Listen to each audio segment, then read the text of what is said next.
safety, and health. So we have a deep discount on a lot of different products this weekend. The July 4th mega specials, 20% off Survival Shield X2, Alexa Pure water filters, Alexa Pure air filters, and 20 to 40% off InfoWars select storable foods at InfoWarsStore.com while supplies last. I want to talk real quickly about a couple of things that people have sent me about veterans who are being given the cold shoulder for medals of honor by the Presidential Review Commission, by the people in Washington. I think it's very telling, especially when we look at it this 4th of July weekend. I had one individual who does a lot of stuff pro bono for veterans in Chicago, and he wanted to tell me a story about a 92-year-old veteran from World War II. His name is Papa Duke. They called him the Indian in the service because he is a great-grandson of Chief Running Bull. He is a Sioux Indian, and there was a lot of, because he only had one witness, they're holding back his Medal of Honor. And yet we've had Barack Obama come in and waive that rule for the Buffalo Soldiers and for others posthumously, and yet this is someone who is still alive, okay? But it's a pattern of behavior. There's also a story that we've got here from the Daily Mail, a Green Beret who fought off 10 Taliban fighters as his comrades lay trapped or wounded, speaks out as he's denied the Medal of Honor despite the recommendations of his commanders. Okay, this is Army Sergeant First Class Earl Plumley. He rushed to the site of a massive explosion in August of 2013 after a car bomb went off 85 miles southwest of Kabul. He ended up facing down 10 Taliban attackers, several of whom were wearing suicide vests, practically alone as his fellow soldiers were wounded.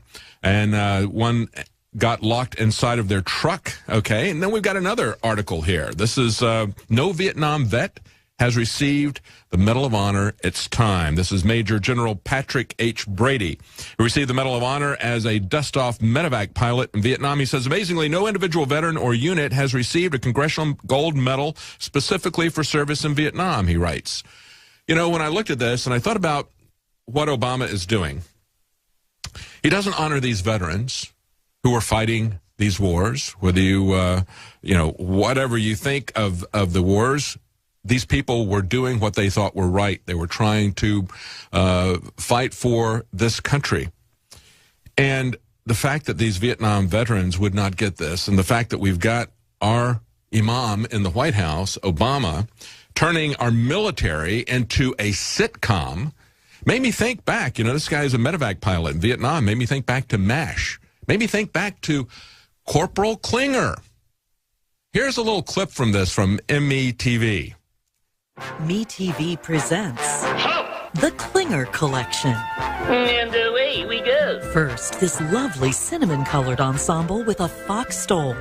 Next, a spaghetti-strapped floor-length gown. I don't usually wear floor-length during the day. This was for getting a Section 8. He was dressing up. They all knew that it was a fraud. They knew that he wasn't a tranny, okay? But he wanted to get out of the service. He wanted to get a Section 8, saying that he was psychologically disturbed. You know who's psychologically disturbed now? You know who needs a Section 8? It's our own government, the people running this clown show here. When I look at that and I look at all those different items that Klinger was wearing, and it was just this last week, we had the final report from Benghazi saying that Hillary Clinton and the State Department were telling the soldiers they had to get in uniform, then they had to get out of uniform, they had to do this. It's like, what outfit are they going to wear? That was more important to them. How this looked was more important to them than saving lives. But, of course, they don't really care how it looks when Bill Clinton meets with the Attorney General as his wife and he are under investigation by the same person. Now, before we run out of time here, I want to talk a little bit about another military person. Of course, this was a Navy SEAL who died in this self-driving car. The first person so far to die in one of these incredibly safe cars. They were going to put an end to all deaths on the highway, weren't they? We've been told that endlessly. We got 30,000 people a year dying, they say, and we're going to take that down to zero. Nobody's going to die, Volvo says, in their cars. And so we see the same thing from Tesla. And as I look at this, I say, they come back and they're absolutely unrepentant, Tesla is. They say, well, if he hadn't hit that truck from the side, if he'd hit it from the front or the back, then he would have survived. And, of course, they know because they've had a lot of their self-driving cars hit trucks from the front and back. This isn't the first accident they've had. It's the first fatality they've had. Going back to May the 26th, Fortune magazine, another driver blames Tesla for an autopilot crash. They say this is one individual took a video of this, and it hit a car. Okay, so he's following behind a car in cruise control mode. He's got the car driving. There's a black car in front of him. It swerves to avoid somebody that stopped in his lane. And not only does the autopilot not stop, but he says what's worse, the car actually sped up before it hit the brakes. Okay, hits it harder. So the crash avoidance didn't work. They say this has been the subject of debate of late after two Model S drivers, and this is back in May, earlier that month, blamed the car's self-driving features for causing a crash. One of the drivers accused the technology of driving the car into a trailer, smashing his car's windshield. Another driver claimed the car's autopilot didn't engage when she assumed it would prevent colliding with the rear of another car. Do you see how they're lulling you into a state of passivity? What will happen to the insurance rates for these Tesla cars? Will they go up? Of course they won't, because big business and big government wants this. They want this very badly because it's all about control. And when we look at what's happening, the way it came out, we got a story up on the LA Times via Drudge. Tesla and Google are both driving toward autonomous vehicles. Which company is taking the better route?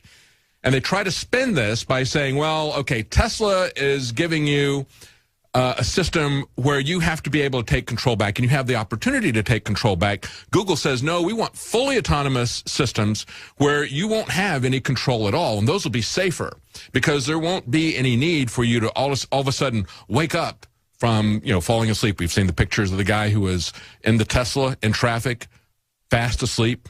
And people took videos of that and said, look at how scary this is. Or you won't be watching a Harry Potter movie, as this Navy SEAL who died was, and have to get your attention real quick so that you can pull this thing back. No, they say, we're going to take a different approach. Google says, we're going to have it fully autonomous, and we're going to take away your brakes and your steering wheel.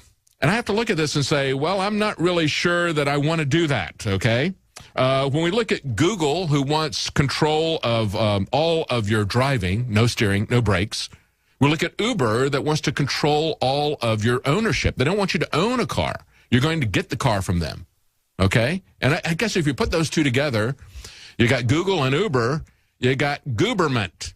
And it's the Gooberment that is run by these corporations that wants to control all of your transportation, folks. That's what this ultimately boils down to. When they say the people who are getting in these Tesla cars, they have to acknowledge that this is beta software. And I have to say, I've written software. I've been in that industry. You don't put beta software in a life or death situation like this. And it isn't just the people who are in the Tesla cars who are acknowledging that they're doing a beta test.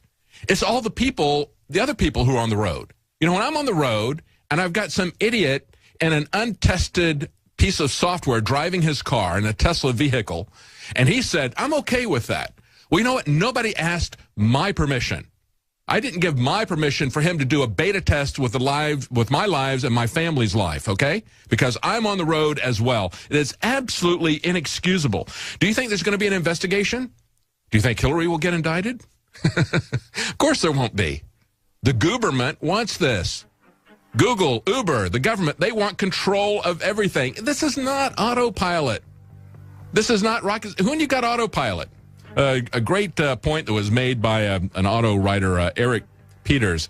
He said autopilot on an airplane is done when you've got the planes spaced out. They're not anywhere close to each other. That's not the situation here, unless you're going to have cars spaced 30 minutes apart, okay? It's not the same thing. Join us tomorrow. Alex will be back, 11 Central.